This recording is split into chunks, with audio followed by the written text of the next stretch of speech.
Hi, my name's Snowshed. Some of you guys got the skin. Damn it. Technology is not my friend today. Hi, my name's Snowshed. Some of you guys know me as Shubhan, and this is Spurs video podcast that some reason some people decide to call G-Shoes. I haven't done this for a while, so yeah. Please bear with me. So obviously last night Newcastle beat Arsenal, which obviously has made it has increased our chances significantly of securing that top four spot. And yeah, it's been a really wild ride. I mean, let's face it, we've had a change of manager. We've seen our record signings. I think Gio Lo Celso is like the second most expensive transfer we've ever made. I'll tell them about it. Probably up there with Harry Kane on the wage books, as well as they'll put up our record transfer. And if you look at the season, and obviously pre-season, after the firing of Jose Mourinho, we're linked with, was it Simone Inzaghi, Graham Potter, we are even to this day we were still linked to until probably yesterday. We were still being linked with, and and obviously we ended up getting a Nuno. We actually had Gattuso at first, and then they were like, no, a lot of fans protested against that, so that didn't happen. And then we had Nuno, and Nuno seemed like a safe pair of hands. He was experienced in the Premier League, obviously, and he seemed like a decent man. Yeah, very much anti-Mourinho, very much the polar opposite of Mourinho. And do you know what? You really felt warm to Mourinho, warm to Nuno. Maybe it's the beard, I don't know, but he seemed like a really decent man. But I think he was found wanting that players just don't want to listen. I think some of the players stopped listening to Pochettino. Some of the players some of the players never listened to Mourinho. And so Nuno for a time said the minute things started getting a little bit difficult, things went kind of off the rails. Obviously, the signs that we had, we didn't see he never got to see the best of them really. Emerson was one of his signings. Obviously, he hasn't really started performing until recently. Romero, well, first with the COVID issue problems they had in Argentina, the Argentinian players had in Brazil and everything else, and quarantine and everything else. Brian Hill, who's doing okay in Spain, but isn't really, pulling up trees. Bellini, who's basically hoping that he doesn't actually have to play another game, so we don't activate his clause. That's how he just hasn't really performed. So I think it didn't really help for him really that the players we brought in didn't perform, and that it's always going to be a tricky one. But I thank you, Nina, for coming in and trying the best you can, the best you could, and I really do wish him well. Obviously, we then brought in Antonio Conte, and it was always like, oh, how's it going to go? Because it's like, well, Antonio wants money, he needs to be back. He famously walked away from a title on the Inter side because he said, because he knew like, Lukaku was going to get sold. There were links that I think that Lautaro Martinez was also about to be sold as well. And so he just thought, no, I'm not going to get back. I'm not going to make that stamp on the Champions League that I want to, because he obviously famously wasn't able to at Juventus, and really didn't do it with Chelsea either. So that's something that he felt like he really wanted to do. And and obviously come January, I mean, it was interesting that January period. I mean, Norman Gillard basically reminded me of this, because obviously it was a really tough time. We had like the semi-final against Chelsea in the League Cup, the North London derby returned in January against Arsenal, and then the match against Chelsea in the league. And obviously we lost. I think we lost every match we played against Chelsea, and obviously Arsenal with their COVID issues couldn't put a team out. And the irony being that the person that caused them the most jip was Son, who was injured, and obviously we really improved because obviously we had Romero and Romero, who's come on leaps and bounds over these last 3 to 4 months, and obviously Kulusevski came in January, And so yeah, and obviously Rodgers, Rodrigo Bentancur. So it's just such a shift. I think it goes to show that it's about the appointments you make. I mean, if you look at it, was it back in, was it just before the deadline? Man United signed Ronaldo ostensibly to stop apparently Man City signing him, but I don't know how close that was. I guess we'll never know really. But you looked at United and you thought, well, do you know what? They've really improved. They brought in Varane, they brought in Sancho. They were literally looking ahead because they kind of realised, you know what, chances are Lingard are going to go. Rashford isn't really hitting the peaks he was a few years ago. And so they made some good signings, some really decent signings. But I think we've seen it's just not worked out and for them. And despite, I mean, I was actually at Old Trafford, and I have no idea how he lost that game. I thought if it wasn't for Ronaldo putting on a virtuoso performance, they would have lost that match. Ronaldo did what Ronaldo does, but ultimately, I thought we could have won that game. And ironically, it was Ronaldo's goals against us, against the Tottenham side managed by Nuno, that saw Nuno get fired. And I said, Conte came in, and obviously, I think because he didn't have the checkbook, he had to coach. He said, "We see what we had." And I've always said this: it's not the manager stamps authority, and we know that. That's just always a standard. I mean, Alex Ferguson did that with McGrath. He said, like, sorry, because you're drinking and everything else like that. I'm going to get rid of you. I think Strachan's because of his age, but he has to stamp his authority. And I think Pochettino did the same thing. People, I always that 2015 season, everyone thinks, oh yeah, we were so good because we brought in Toby. Sonny came in that season as well. Dele Alli, although he signed in January, started with us. Trips, obviously, and Kevin Vimmer, Clinton NG as well. Obviously, he didn't really do as well. But, you looked at it, oh, these are really good players. But the best thing I think he ever did for him was say, do you know what? I'm going to get rid of you. You are not the player for me. I'm getting rid of you, and I don't care what I have to do to get rid of you. And to be fair, Nuno tried that with Serge Aurier. We basically released him, and now he went on to, I think, what was it? Oh, the Yellow Submarines. It's the Villarreal, and that's also Valencia for some reason, because of the. And it just didn't work out. It didn't work out. It didn't work out as well. We can kick on in that position as much. We got rid of Sissoko, but we had to get rid of a lot of players. The players that had stayed too long, and the Miller as well. Players that had been not long on the tooth, but we just thought we need to move players on, and we did. So for that, Nuno, I do thank you for that. But yeah, I think the real trick was it in January when you had like everyone saying, where's Lo Celso? Is he injured? And he goes, no, I'm fit to play. I wish the boys all the best. And you're like, that's it, you're gone. You can just tell he is gone. And obviously, Ndombele, Dele Alli left, and that is something. Obviously, I'm very lucky that I get to be part of the Tom Defo podcast with Andrew and TC, Scotty, Dick, Cat, and D, and our brilliant signing, as good as Rodgers and Hideki, and that is Caroline Stefko. But yeah, hopefully, the reason I'm doing this because I'm hoping to, if I can, try and get to the Norwich game, see how my foot is. If not, there are rumours that we're going to be showing the away game actually at Tottenham Hotspur Stadium. I can't imagine Levy not missing out on chance on that just because people want to spend money. They go to the Spurs ground, they're going to spend money, and they're going to drink, and they're going to eat and buy merchandise. So I can't imagine him not wanting to do that. But I don't think that'll get announced until a couple of days from now, I think. But we'll see.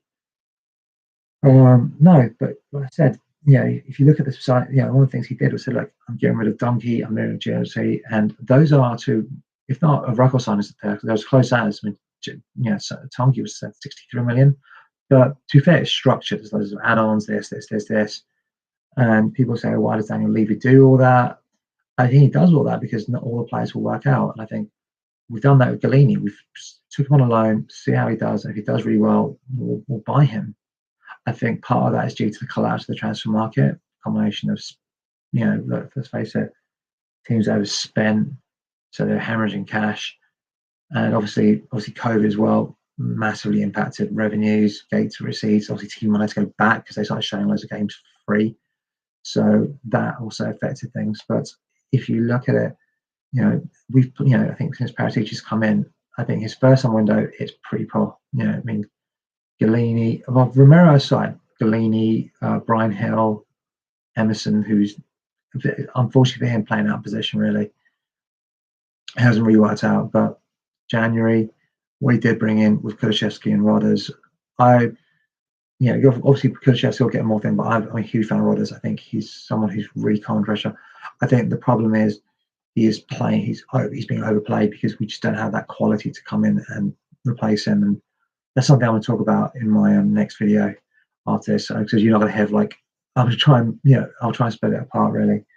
But we had obviously Rodgers, Rodgers and Kulusevski came in. Rodgers and I think it was that game in March. I think the Man City, obviously people look at the Man City game, but it's that Leicester game, Stevie B, and somehow we turned that around because I thought we're playing well here. We should not be losing. And I just thought, fuck it, I'm just gone. I'm just gonna go and have a cup of tea and get ready to go to bed. But and I thought, you know what? He fair play to him, Stevie B.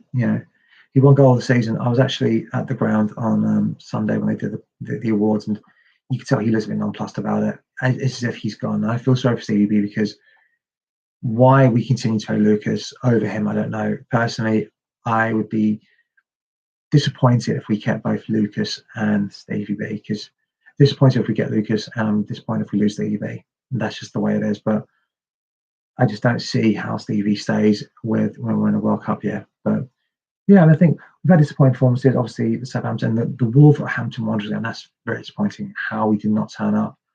But if you look at it, we barely have an 11, and let's face it, those players are getting, Romero had a hip injury, Reguilon, I think Session has come good. It's taken him a while. I was at Stevenage game. It was the Premier League, it was the U23s, and we're playing Chelsea, and he looks so out of it, so unfair.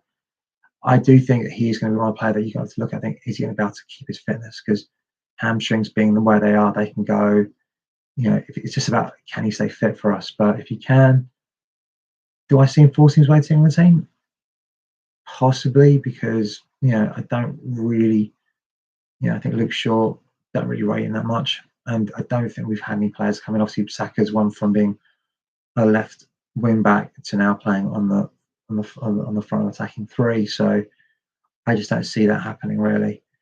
But we'll see. But I do think that Session has shown his mettle a little bit, and he's really developed. And that's the thing. I've always said, all managers will say to the chairman, get your check back out. Fans say that, chairman, get your check back out.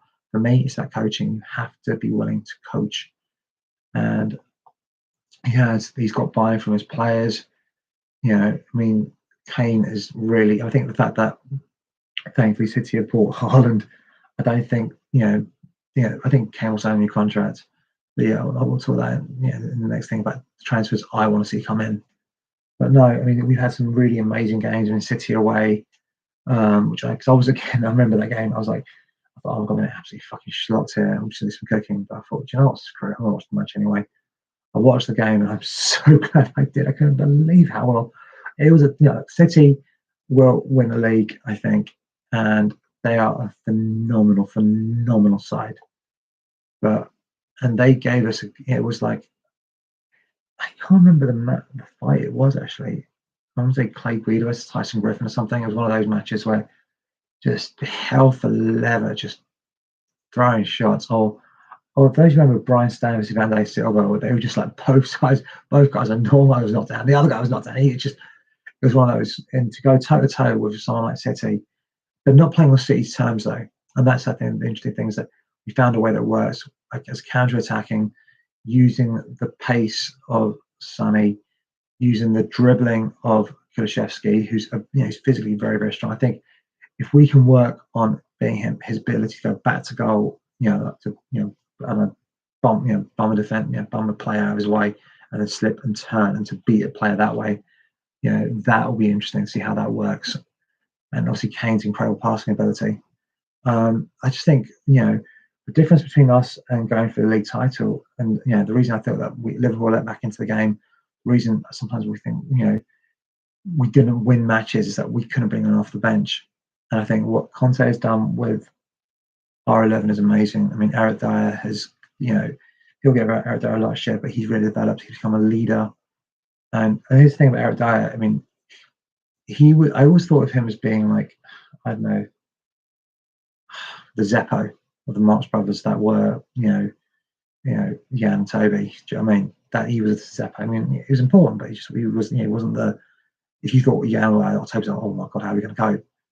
But and I forget there was actually a really good match actually when we played Real Madrid and Toby had to come off. David Sanchez came on, and they played brilliantly. But you felt that was more because of Jan and Jan being just the Rolls Royce defender. And if you don't know what that means, tweet at CG Sefka. She can explain what a Rolls Royce defender is. But no, to do as well as we've done, and look, I think United have really imploded. They have just been really, really poor. I think United can get up for the big games, which they did against us, but against the really good sides like a Liverpool and City, they just didn't have an answer. They don't have the defence. They clearly don't. And they don't have. Ronaldo is superb. He's a supreme footballer. But the ability to him to play those passes and to play the counter-attacking style, they don't have. They used to be able to do that. They can't do that anymore. And so I think that's I think they finished sixth, and this is their lowest league position like ever, lowest league lowest league points ever kind of thing. That's how badly they've done this season. But obviously to have done how we've done, to be in the Champions League spot, considering how, I mean, let's face it, I think we lost 3-0 at home to away to Palace and 3-0 at home to Chelsea, and then 3-1 away to Arsenal. And even then, they didn't pull the trigger on Nuno. And then obviously once we lost to United, and that was like the Antonio, that was literally El Saki or something, because whoever basically lost that game would have got fired, and Conte would have come in. Would Conte wanted to come in and live in Manchester? I don't know. Personally, of London, obviously, I'm going to say London over Manchester. I think most people would, just because it's the capital city and all that kind of stuff. But Manchester is a great place. But obviously, I think definitely with, I think Harry, if Harry's case as well, he's more malleable, but amenable. You're not going to tell Ronaldo, you're going to do this, you're going to do that, because he's Ronaldo, And I think that is their problem. I think you've got players that are willing to take on instruction and have done really well. I think the other thing was, United, they brought in, I forgot the name of the German coach, but they brought him in, and he's a Schalke guy as well. That was a Felix Magathisen, but they brought him in, but he's a supply manager, he's a supply teacher. Do you know what I mean? And essentially, you had Ollie, who's basically a supply teacher that they kept giving the job to, and then they kept keeping on, and then they brought in this other guy, the German coach, and he was a supply teacher. And once the players are just down tools, they thought, fuck it, we're not going to do anything. So anyway, I'm going to go on. My part two of this will be what I'm hoping, what the Champions League, the fact that we hopefully we are going to qualify for the Champions League. Obviously, there's no, we go through into the group stages. What I'm hoping that will do for us and in the transfer window going forward. So as always, come on, you Spurs.